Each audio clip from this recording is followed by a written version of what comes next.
I'm Amber. I'm just an ordinary housewife. My husband Henry is very kind, and we've never had an argument. It might sound like we're bragging, but we really are a very happy couple. Since my parents have already passed away, we are now living in an apartment near my in-laws. The reason is quite simple, in case when we have children or something happens, and in the future when my in-laws might need care, it's a mutually beneficial arrangement, so I agreed to live here. However, every time I met my in-laws and had a meal with them, I inexplicably started feeling unwell, experiencing stomach aches and such. I refrained from eating at my in-laws' house for a while, but one day, I had a situation where I couldn't refuse, so I decided to visit them. But then, the unexpected happened there, leaving us utterly shocked. Furthermore, it was revealed that my mother-in-law had been doing something outrageous behind our back, leading to a sudden turn of events regarding the mysterious health issues I had been experiencing. This is a story from before I started experiencing health issues. Actually, my husband and I never had a wedding ceremony. I'm not particularly fond of being in the spotlight, and we both thought it would be better to spend the money on travel and hobbies instead of a wedding ceremony. My mother-in-law, knowing we didn't have a wedding ceremony, suggested we at least have a meal together. Apparently, she runs a free cooking class as a hobby, and she's quite skilled at it. So, she was eager to treat me, her new daughter-in-law, to her homemade dishes. I didn't have any reason to refuse, and I was actually delighted that she made such a proposal. So, my husband and I went to my in-laws' house, and there, I couldn't shake the feeling that I wasn't really welcome. Although she verbally welcomed me with phrases like "welcome," "please come in," her eyes didn't reflect any warmth or hospitality. Of course, she was genuinely happy when talking to her son, my husband, but she couldn't hide her coldness towards me. Despite my inner turmoil, the dinner began, and my mother-in-law started placing her lavish homemade dishes in front of us. Some of the dishes were so exquisite that you'd find them only in expensive restaurants. I was so captivated by the food that I almost forgot about my mother-in-law's earlier cold attitude. When I expressed my gratitude to my mother-in-law for preparing such wonderful dishes, she smiled happily and told me to eat as much as I wanted. So, maybe I was just under the impression that I wasn't welcome. Thinking that way, I had a really enjoyable time. However, that night, I experienced severe stomach aches. While I was stuck in the bathroom, my strength drained away, and I began to lose consciousness. In the end, I was taken to the nighttime emergency room by my worried husband. It was nighttime, so there were no specialists available, and the exact cause couldn't be determined, but they ruled out food poisoning.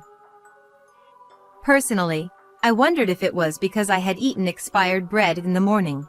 However, we couldn't find out what the cause was. After receiving intravenous fluids for 2 hours and resting, I gradually started feeling better, so my husband and I returned home and went to bed. Since then, every time I visited my in-laws and had a meal, I suffered from unexplained health issues. When I talked about this with a friend I hadn't seen in a while during lunch, she said that visiting in-laws could stress me out. She had actually experienced health issues due to bullying from her mother-in-law, and her symptoms improved after moving to an apartment further away from her in-laws.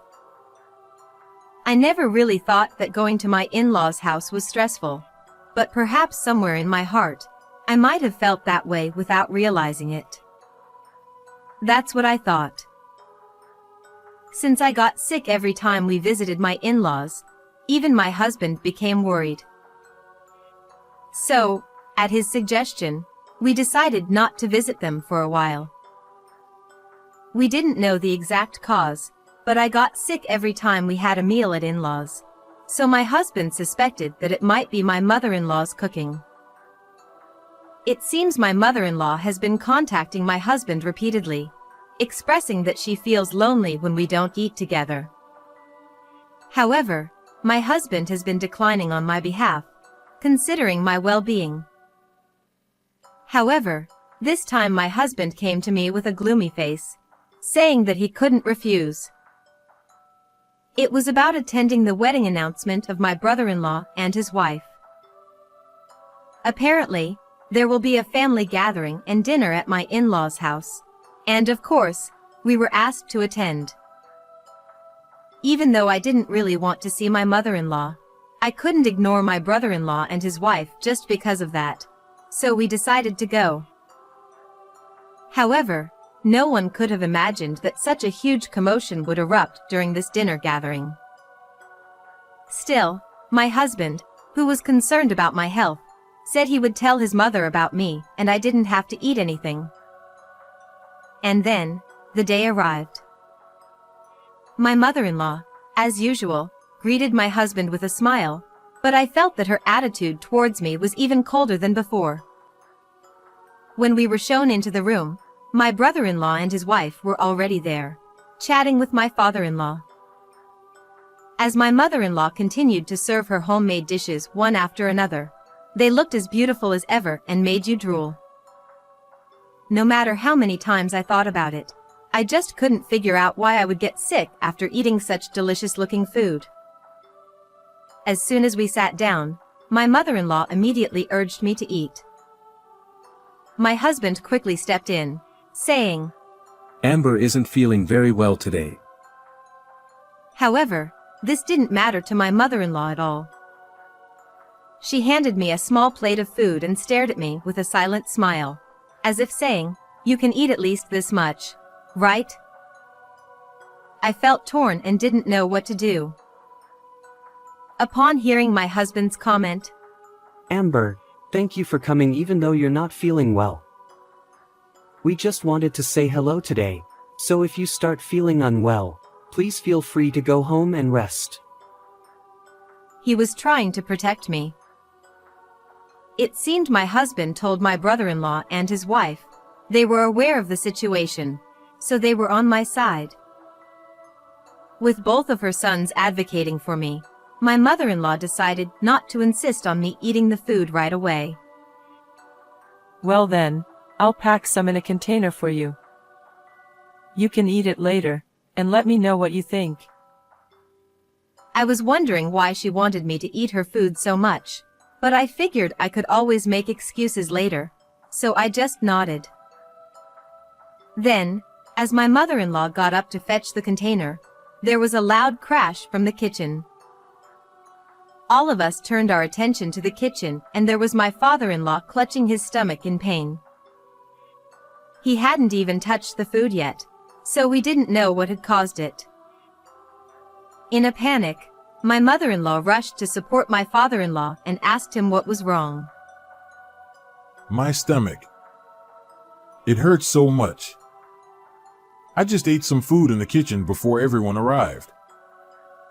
With that, he collapsed. "No way.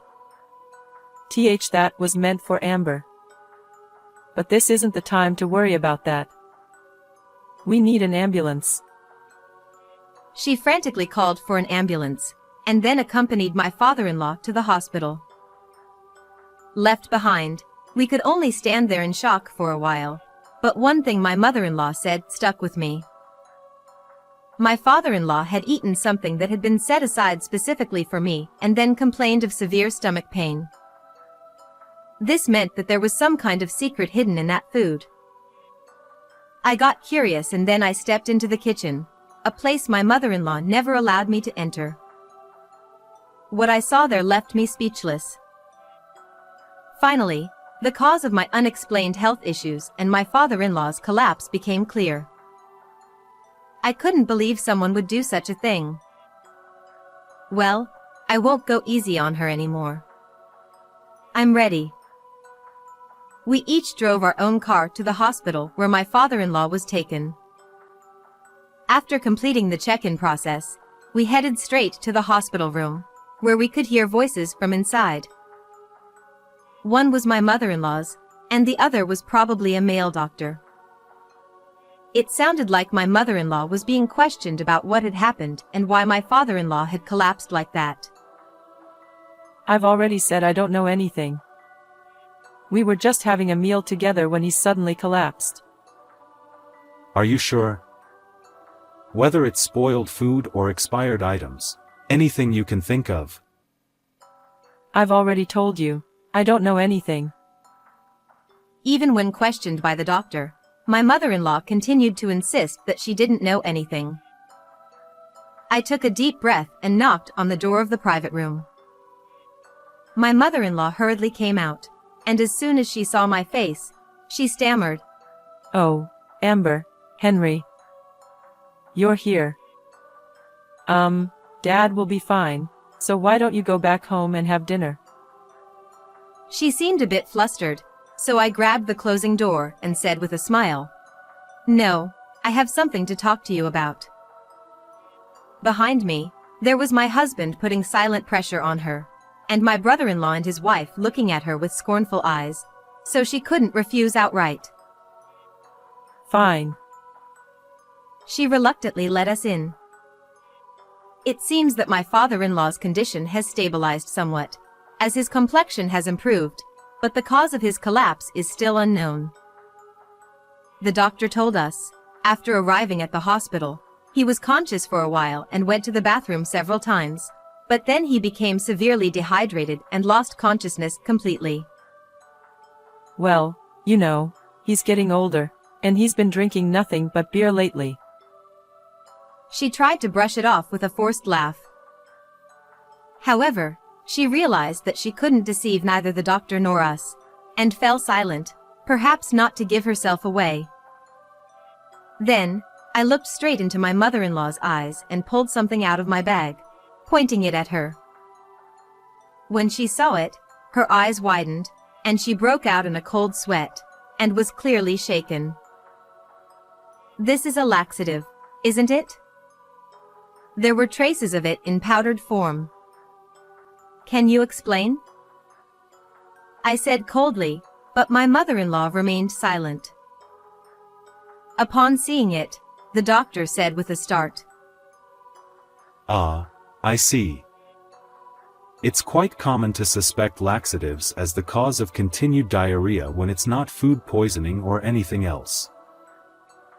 Then they did further examinations, and it was indeed confirmed that my father-in-law had ingested a large amount of laxatives. This caused his intestines to become hypersensitive, leading to frequent diarrhea and abdominal pain. This ultimately led to dehydration, as diagnosed by the doctors. No, it's not like that. At first, I thought it would be great if she just suffered a little. But you, Amber, were so calm about it, so I gradually increased the amount. She finally confessed with no way to escape the situation. The reason for such an action was simple. She felt that I had taken her beloved eldest son away from her. So, what started as a malicious act of mixing a small amount of laxative gradually escalated, and she ended up adding a quantity that caused my father-in-law to collapse.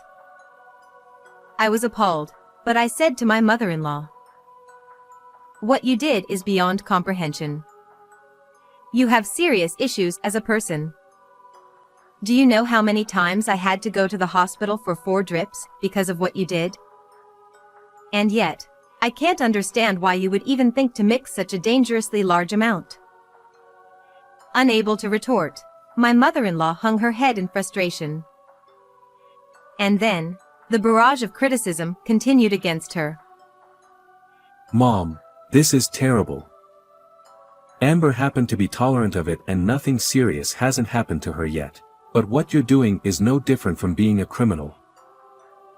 After my husband said that, I can't believe it, but were you planning to do the same to Jessica? It's terrifying to even think about. my brother-in-law said this while glaring at my mother-in-law and putting his arm around his wife's shoulder. Then the doctor added, You must not use medication inappropriately. As your son said, your daughter-in-law happened to have a mild reaction, but it seems your husband doesn't have much tolerance for laxatives, which is why he had such a severe reaction this time. Shut up. Because. 11 Though my mother-in-law was a grown woman, she cried like a child. Then, we heard a voice coming from another direction. You! How could you do such a cruel thing? I turned towards the source of the voice and saw my father-in-law, who had regained consciousness, looking at us and speaking. Mother-in-law, with tears in her eyes, took my father-in-law's hand. I'm sorry. I never meant to harm you. But my father-in-law forcefully pushed her hand away. My mother-in-law froze, unable to accept what had just happened. Seeing her like that, my father-in-law let out a heavy sigh and said, Even if you didn't mean to harm me, you've been tormenting Amber all this time. Unbelievable. This is not the act of a decent human. Feeling overwhelmed by his words, my mother-in-law clung to my father-in-law, pleading for forgiveness. And to me, my mother-in-law said, I apologize for everything I've done. I won't ever do such a thing again. So please forgive me. If you forgive me, I'm sure everyone will be satisfied. Right. I couldn't help but smirk, thinking that this was probably just an act, and she wasn't truly reflecting on her actions. Haha. What are you saying now?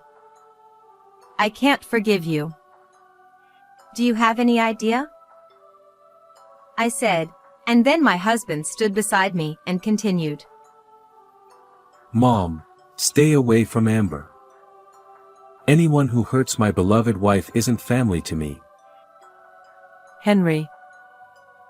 Rejected by her beloved son, my mother-in-law collapsed to her knees. Seeing this, my brother-in-law nodded in agreement. I don't want to be with someone who might harm Jessica either. From now on, I won't have anything to do with Mom. Realizing that her ugly jealousy had caused this situation, my mother-in-law kept crying and begging for forgiveness. However, no one said a word. We all just stood there, silently looking down at her.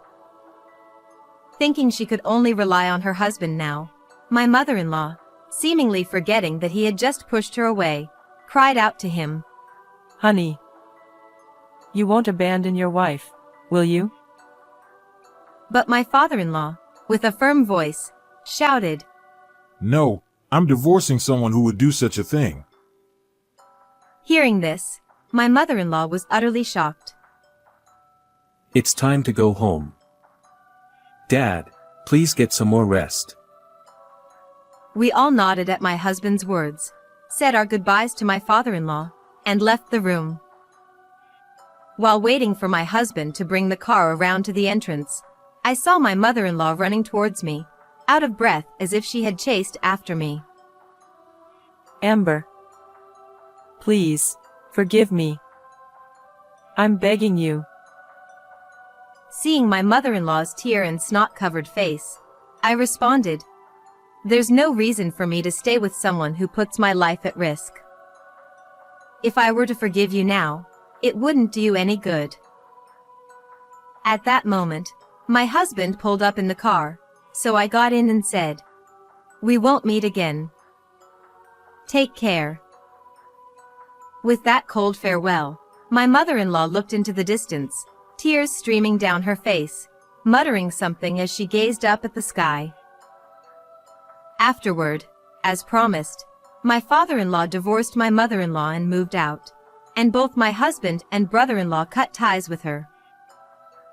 Until then, my father-in-law had been the one listed on the apartment lease and had been paying the rent, but now that he's gone, my mother-in-law has to pay the rent herself. However, as a homemaker who didn't know how to earn a living, my mother-in-law managed to make ends meet initially with some portion of the property settlement, but it quickly fell apart. She tried to monetize her cooking classes by reaching out to various people, but the recent scandal became gossip, and she lost all her students.